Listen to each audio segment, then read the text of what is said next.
Assalamualaikum warahmatullahi wabarakatuh. Nama saya Muhammad Nursyadon bin Anwal, nomor metrik 192000125 dari Diploma Pengajian Islam semester 4. Bismillahirrahmanirrahim. Alhamdulillahirrabbilalamin. Segala puji kehadrat ilahi, dengan limpah dan kurnianya dapat saya siapkan tugasan yang diberikan oleh Ustaz Azimi selaku tenaga pengajar saya sehingga selesai.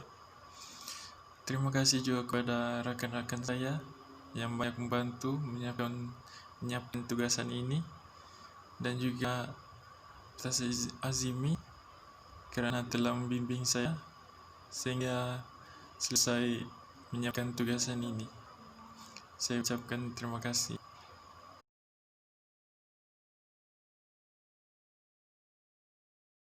Apa itu balaghah? Balaghah memberi makna yang agung dan jelas dengan ungkapan yang benar dan fasih, memberi bekas yang berkesan di lubuk hati dan sesuai dengan situasi, keadaan, dan orang yang diajak bicara. Ilmu balaghah ditarif oleh ahli bahasa sebagai melaksanakan makna yang unggul, lagi jelas dengan ibarat yang betul, lagi lancar. Ianya memberi kesan, tarikan yang mendalam kepada diri seseorang beserta kesesuaian setiap ucapan yang dilafazkan dengan tajuk perbincangan, di samping bersesuaian dengan orang yang ditunjukkan percakapan itu. Ali Al-Jarim dan Mustafa. Secara ilmiah, balaghah merupakan suatu disiplin ilmu yang berlandaskan kepada kejernihan jiwa dan ketelitian dalam menghayati keindahan dan penjelasan perbezaan yang samar di antara pelbagai ungkapan. Pada kebiasaannya, kajian balaghah ini merupakan pokok utama dalam bentuk bahasa kesusastraan dan menggiatkan kembali beberapa bakat yang terpendam.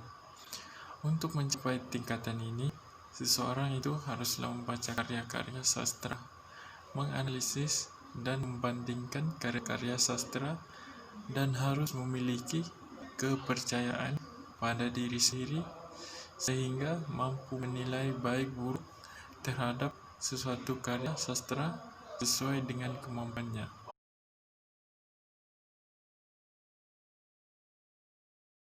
Ilmu balaghah mempunyai bahagian-bahagiannya, dan ini bukannya timbul atau muncul secara serentak, tetapi telah mengalami peringkat demi peringkat dengan pelbagai tahap dan zaman.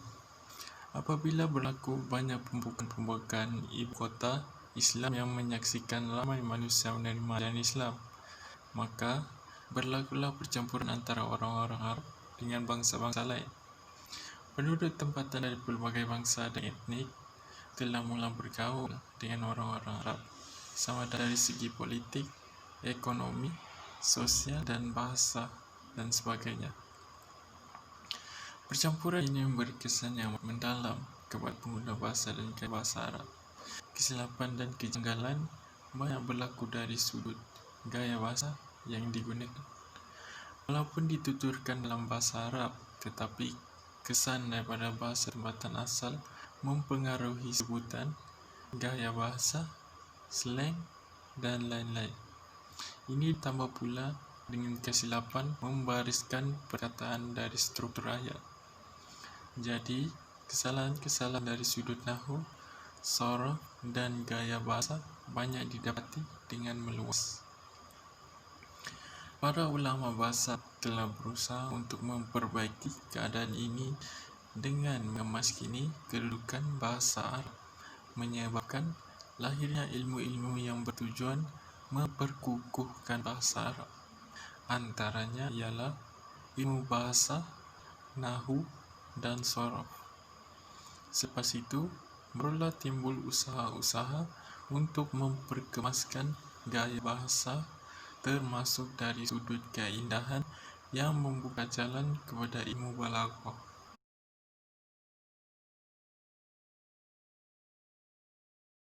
Saya telah memaklumkan kepada kamu bahwa ilmu balaghah ini mempunyai bagian-bagiannya. Ia terbagi kepada 3 pecahan ilmu yang membicarakan penggunaan bahasa dari sudut yang berbeza-beza. Pecahan tersebut ialah ilmu ma'ani, ilmu bayan, dan ilmu badi'. Pengertian bagi ilmu ma'ani menurut Abdul Qadir dalam karya Salma Haji Ahmad ialah ilmu yang mengkaji keadaan perkataan atau lafaz dari penyesuaiannya dengan tujuan yang dikehendaki.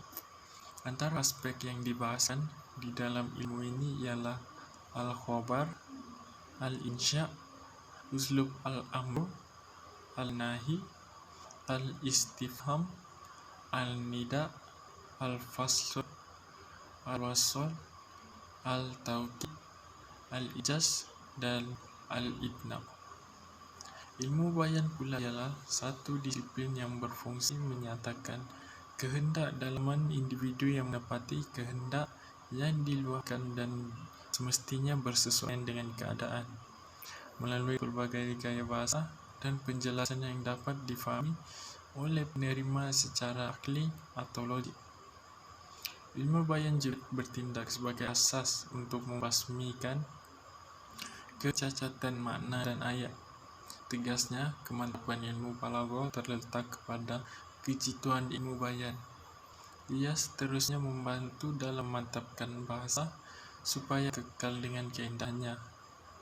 Skop perbahasannya pula merangkumi aspek tashbih, majaz, isti'arah, dan kinayah. Ilmu badi' pula ialah ilmu untuk mengetahui kepelbagaian cara memperindah perkataan selepas menentukan kesesuaiannya dengan keadaan dan kejelasan maknanya. Cara-cara ini terbagi kepada 2 bagian. Pertama, penghias lafaz yang dinamakan al-muhasinat al-lafziyah, dan yang kedua, penghias makna yang dinamakan al-muhasinat al-ma'nawiyah. 2 bagian yang disebut di atas juga adalah skop perbahasan bagi ilmu ini. Masyarakat Arab jahiliyah mempunyai kedudukan yang tinggi dari segi balaghah dan bayan. Sebagaimana yang digambarkan oleh Al-Quran, begitu juga mereka ini suka berbantah-bantah dan mempunyai dalil-dalil yang agak kukuh serta kuat. Antar contohnya, mereka ingin mengajak kaum mereka untuk melawan Al-Quran dari segi balaghah. Seru itu dengan jelas menunjukkan bahwa mereka diberi kefasihan atau kelebihan dan kekuatan menggunakan ayat-ayat balaghah.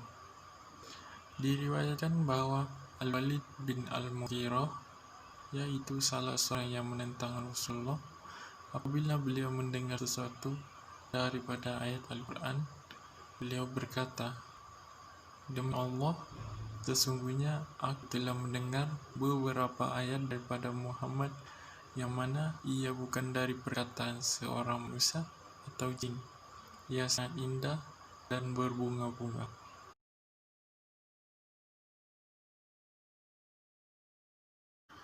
Buku yang paling awal diterbitkan berkaitan dengan ilmu balaghah yaitu dalam ilmu bayan yang dinamakan dengan kitab Majaz Al-Quran. Pengarangnya ialah Abu Ubaidah Muammar bin Al-Musanna. Buku ini dikarang oleh beliau sebagai menjawab pertanyaan yang dikemukakan kepada beliau semasa berada dalam majlis Al-Fadli bin Ibnu Al-Rabi, yaitu Gubernur Basrah pada masa pemerintahan Al-Ma'mun bin Harun Al-Rashid. Soalan yang dikemukakan kepada beliau adalah berkaitan dengan pokok sekum seperti yang diceritakan oleh Allah dalam Al-Quran. A'udzubillahi minasyaitonirrajim. Al-uha annahu ru'usu syayatin. Astagfirullahaladzim. Maksudnya, buahnya seolah-olah kepala syaitan. Surah As-Saffat Persoalannya, bagaimanakah diumpamakan mayang pokok tersebut dengan kepala syaitan, sedangkan tiada siapapun mengenalinya? Sepatutnya, tasbih dilakukan dengan sesuatu yang dikenali untuk memperjelaskan sesuatu perumpamaan.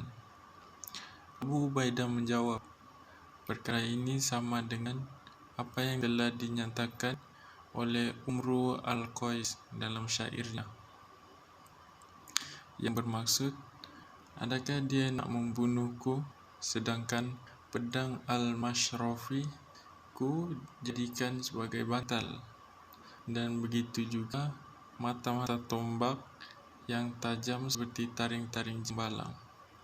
Beliau menyatakan musyabbah bih dalam ayat ini juga tidak jelas dan tidak dikenali, tetapi tujuan perumpamaan ini dibuat adalah untuk menggambarkan musyabbah dalam gambaran yang buruk dan menakutkan. Sebab itulah Abu Ubaidah terus menulis mengenai perkataan-perkataan ayat dalam Al-Quran yang tidak membawa maksud asal perkataan, tetapi yang tersirat di sebalik perkataan tersebut. Setelah selesai, karya ini dinamakan dengan Majaz Al-Quran. Adapun ilmu Al-Ma'ani tidak dapat diketahui dengan tepat siapa yang memulakannya, tetapi lahir daripada beberapa orang penulis dan pemidato berwibawa seperti Ja'far bin Yahya, salah seorang menteri di zaman Harun al-Rashid, dan Sahal bin Harun, penyair Parsi. Mereka mengeluarkan kata-kata yang berteraskan kepada ilmu ma'ani, tetapi tidak secara langsung. Orang yang mula-mula menghasilkan karya dalam bidang ini ialah Amru bin Bahri al-Jahiz. Antara karya beliau ialah Al-Bayan wa Al-Tibyan, Ijaz Al-Quran, dan lain-lain. Langkah ini diikuti oleh sarjana-sarjana selepasnya seperti Abu Abbas Al-Mibrad, pengarang buku Al-Kamil, Qudama bin Ja'far, pengarang buku Nakid Al-Syair. Sementara dalam ilmu Al-Badi', banyak penulis-penulis yang menghasilkan buku masing-masing. Orang yang pertama menulis buku yang khusus dalam ilmu ini ialah Abdullah bin Mu'taz, Khalifah Abbasiyah yang wafat pada 296 Hijrah. Penyair yang datang kepada beliau banyak membawa kepelbagaian elemen dalam ilmu Al-Badi'.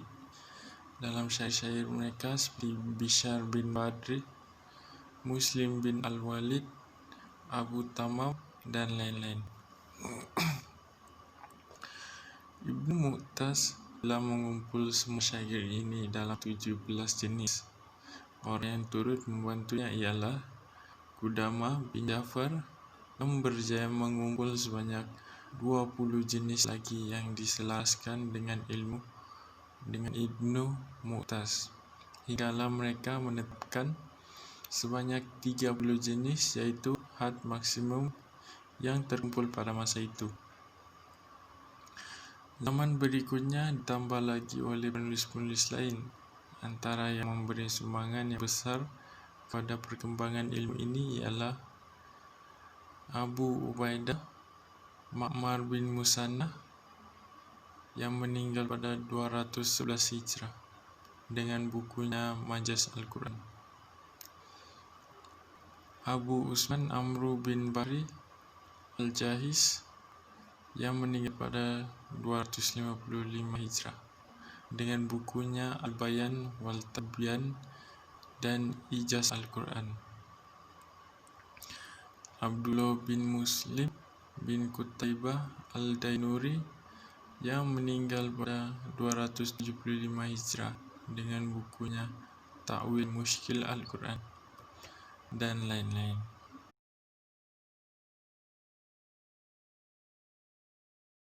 Ungkapan yang mempunyai nilai sastra yang tinggi telah lama dimiliki oleh orang-orang Arab, bahkan sebelum tersebarnya agama Islam lagi. Justru tidak mengherankan dari keindahan bahasa. Inilah yang membuatkan mereka terpegun apabila mendengar ayat-ayat suci Al-Quran dan hadis. Seterusnya memberikan mereka hidayah untuk memeluk agama yang suci ini, sebagaimana kisah Umar Al-Khattab yang begitu terpesona dengan bacaan Al-Quran yang dialimkan oleh adik perempuannya, lalu terus memeluk agama Islam dalam satu firman Allah SWT di dalam surah Ibrahim ayat ke-24 yang bermaksud, apakah engkau tidak melihat Allah memberikan suatu perumpamaan dengan kalimah yang baik seperti sebatang pokok yang baik, akarnya kukuh dan cabangnya menjulang ke langit.